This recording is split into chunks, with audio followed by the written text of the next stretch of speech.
Have you ever been in a store and you saw something and you just said, I have to try to make that. I'm not going to buy it. I have to try to make it. Well, that happened to me recently. I was in a store just walking around, minding my business, and I saw something that looked like this. And I said, I have to try it. I am going to try it. I'm going to give it the good old college try. And this is what I came up with. I'm going to show you how to make it. This one is sublimation. This one is not. Hello everyone, and welcome to Crafting with Delonda. It's me again, Delonda, and thank you so much for joining me today. In today's tutorial, I'm going to show you how I made that little towel. Now, one of them is done with sublimation, so you can see it's in there, it's not on there. And then the other one, I made it with Siser Easy Color DTV, and I'm going to show you the full process. At the end of this video, if you find it helpful, please consider liking the video, subscribing to my channel, and turning on the bell for notifications because I do upload new content every single week. Now, without further ado, let's get started. The materials I used for the portion of this project that did not include sublimation were my Canon MX470 printer. It is an inkjet printer. I used Siser Easy Color DTV. I used the 100% polyester towel. You can use a lint roller just to make sure you don't have any blue fibers. And I used the same image. My heat press was the same, the 15 by 15 StarCraft clamshell. But you can use any heat press that will reach 315 degrees Fahrenheit. The materials that I use for the sublimation portion of this project include my Epson EcoTank 2760 series printer, Hippo sublimation ink, A-Sub sublimation paper. I use the 8.5 by 14 size, Cricut heat resistant tape, a lint roller, butcher paper, and this sublimation towel. And my heat press is a 15 by 15 clamshell, but you can use any heat press that will reach 400 degrees Fahrenheit. And for the image, I found a picture of my dog that was a full body image, and I removed the background. I am in Cricut Design Space, and we are going to start with the portion of this project that is not sublimation. I've already measured the towels, and the front of the towel measures right at 7 by 14.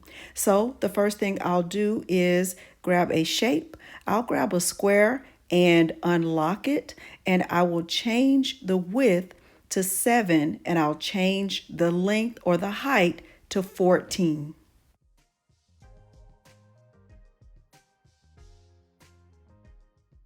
Now that I have the rectangle, I'm going to change the color of it to white to match the towels that I have. Now I will grab a text box and type the text that I plan to use. The first line is going to say, every meal you make. And the font that I'm using is one that is called Bodoni, and I downloaded it from Creative Fabrica. Now I'm going to resize the text that I just typed to make sure that that line fits nicely inside the rectangle. Remember, the rectangle serves as a template. And so what I'll do is duplicate that line, and I'll use that to type the second line of text. The reason why I'm doing it this way is to make sure that all of the font is the exact same size. The second line of text will say, every bite you take. Now I will duplicate the second line of text and use it to type the third line, which is going to say, I'll be watching you.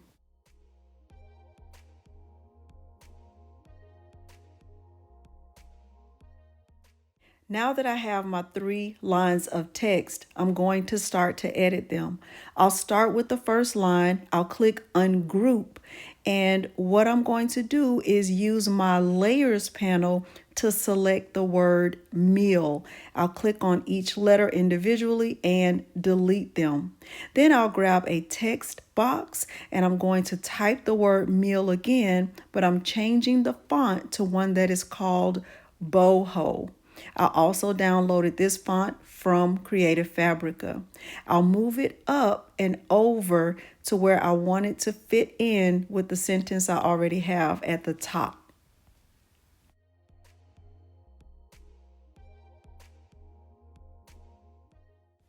Now, what I'm going to do with the word meal is duplicate it and change it to bite. I'll duplicate bite and change it to watching. Those will be the 3 words that will have that boho font. Now, what I'm going to do with the word meal is change the color of it to red. And what I'm going to do is just move it out for a second. And I'm going to actually have to move this rectangle because I want to make some changes to the lines of text. So the first line, I'm going to make sure that the text is in that darker black, and I will attach that line of text and then move the word meal over to where I want it to go. Align it, and I'll make sure that all of it is aligned to the bottom. I think that looks great. And what I'll do is flatten this and I'll move it back over to make sure it still fits in the rectangle. I'll do the same thing with the second line. I'm going to select the word bite, B-I-T-E, and remember I'm selecting it from my layers panel. Delete the word bite, and then I will select the line, make sure it's the darker black. I will attach it. I'll change the color of the word bite to red. I'll move it over to fit into the sentence. I'll make sure it's aligned the way I want it to be, and then I will flatten it and move it back over to the rectangle. Now I'm going to move the rectangle. I'm going to select the first 2 lines of text and flatten them together. Now I'll move the rectangle back over on top and just make sure it still fits in there, and I'll work on that last line of text using the same process. I'm going to delete the word watching, going to make sure that all of my text is the darker black. I'll change watching to red. I'll make sure it fits in nicely, and I'll get it moved back over to the rectangle. Now it's time to add an image. I'm going to click Browse, and remember I said a full body image works best. I'm going to find an image of Milo that already has a background. I am a Cricut Access member, so I can remove the background here. I'm going to select Remove Background, and it will remove the whole background for me. I'm going to select Apply and Continue. I'm going to choose the Print Then Cut image and upload, and I will get this image of Milo added to the canvas. Now, when it comes in, you'll have the option to make the image bigger or smaller. That'll be a matter of personal preference.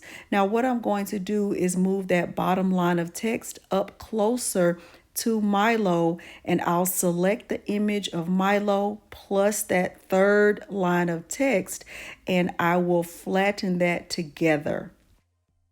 Now I have 2 separate Print Then Cut images, and I don't have any errors in my layers panel, so I know if I were to click Make It, I would be good to go. And if you may be wondering, why didn't I just flatten the whole thing? Well, Cricut Design Space won't allow it. See, if I do that, I get an error message that lets me know that my image is too large for 8.5 by 14. But remember, my Siser Easy Color DTV is 8.5 by 11.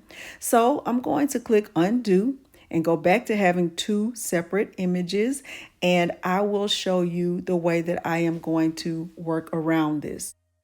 Now, if I were to click Make It right now, my Cricut would think that I wanted each of these letters cut out individually, and I do not.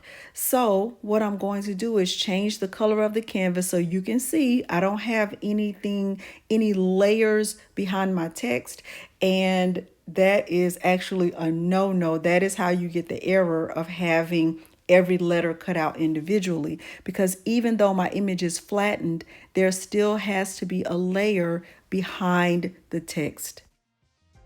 So what I'm going to do is go to the Shapes panel and grab a square.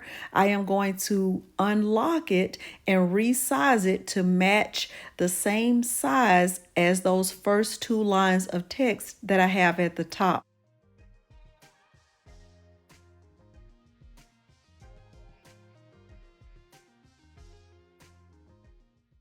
The size of the shape is going to be changed to 6.94 in width and 1.83 in height.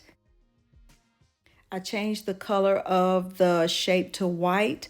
I made sure to send it to the back. I'm going to select the shape and the text. I'm going to click center, and then I will flatten it. I will repeat this same process for the image of Milo and the text below it.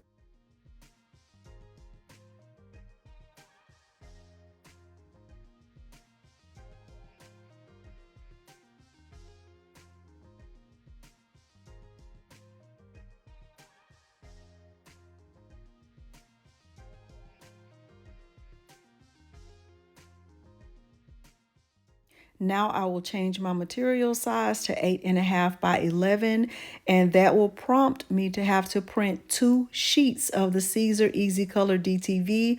I was not able to put both on one sheet. Now I'll click continue and send to printer. I will select my Canon MX470 inkjet printer. I'm going to turn the ad bleed off, but I am going to use the system dialog and change my printer settings.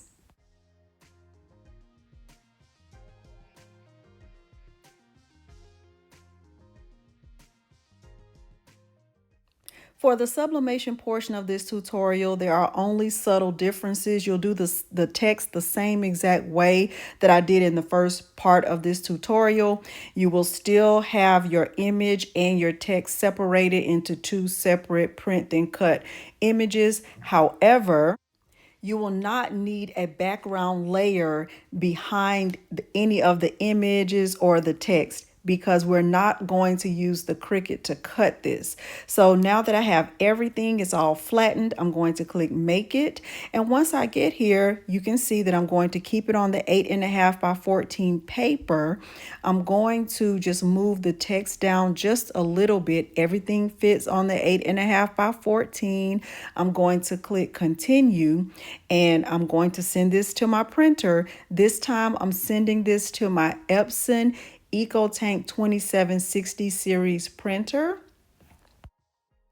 I am going to select that printer. I'm turning the ad bleed off. I am going to use system dialog, and I will use my sublimation preset for 8.5 by 14 paper. I will mirror my image. Remember, I did not mirror the first time, but with sublimation and text, you will have to mirror. Now I'll get my image printed.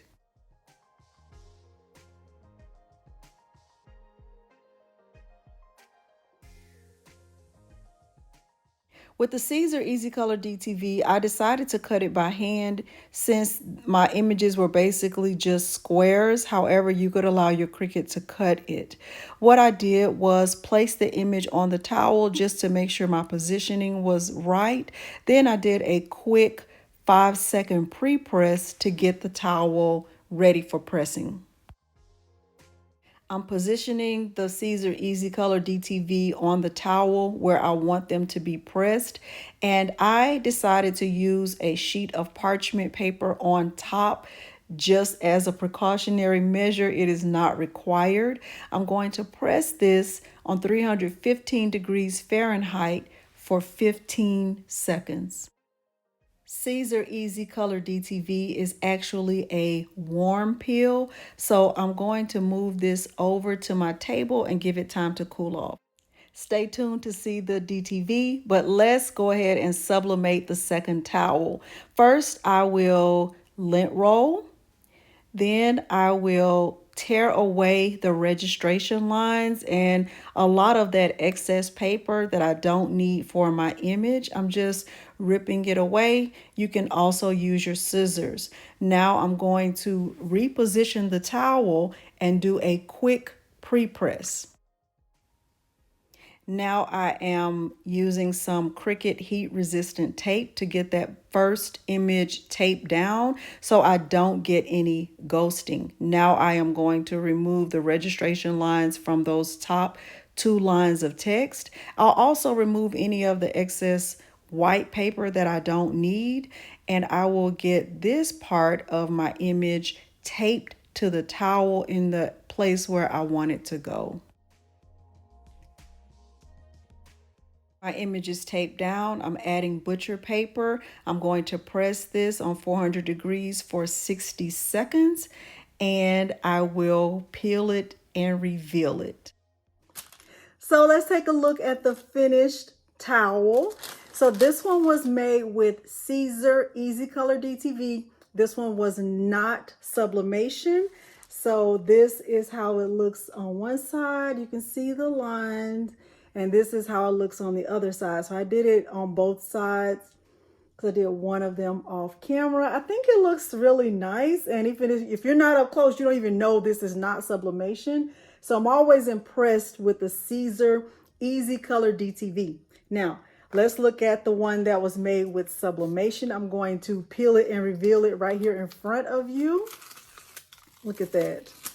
That is fantastic. Look at that. Oh my gosh. Okay, so that is that. And I also did this one on both sides. So which one will you try? Which one are you ready for? Remember, with the Siser Easy Color DTV, if you put those rectangles behind it, you won't have to worry about each individual letter cutting out, or you can just use an offset. The choice is yours, but remember, you don't have to have a sublimation printer to get nice, vibrant, beautiful images. Hopefully you have found this tutorial helpful. If you did, please consider liking the video, subscribing to my channel, and turning on the bell for notifications, because I do upload new content every single week. Thank you so much for joining me today, and thanks for watching. Bye.